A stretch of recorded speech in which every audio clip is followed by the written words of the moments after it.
The 1896 election was fought over gold and silver.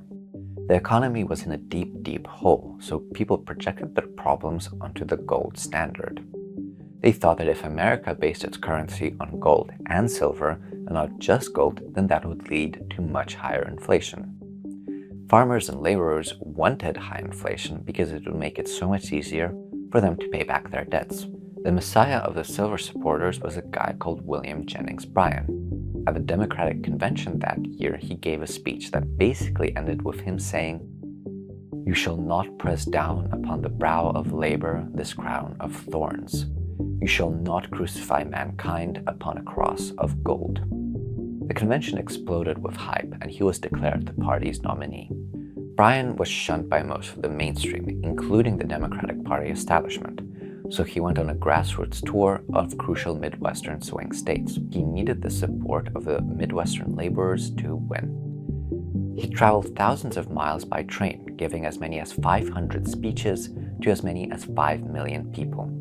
The Republicans, on the other hand, went with the pro-gold standard William McKinley. His campaign was organized by an extremely effective guy called Mark Hanna.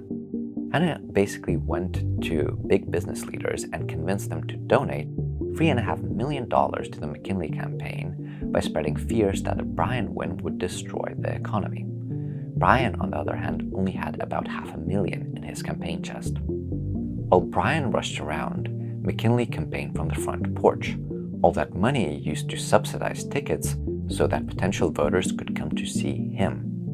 This election was in many ways the first modern campaign. The line between politics and entertainment had been vague for decades, but what made the difference this time around was the incorporation of marketing techniques. Millions of families received weekly updates from the McKinley campaign in the mail, but both campaigns produced a ridiculous amount of ads, leaflets, and especially merch. Just check out this McKinley plate or this Bryan handkerchief. Big business did not just give money to McKinley. Workers received notes with their paychecks saying that their factory would be closed if Bryan won. Furthermore, some employees were actually moved last minute to a different site so that they would not be able to re-register in time to vote. Bryan tried his best, but it just wasn't enough. The better organized Republican campaign and its alliance with big business cemented Republican dominance over the presidency for 28 of the next 36 years. But it was also a big moment for the Democrats, who started leaving their conservative past behind and instead began embracing progressive ideas.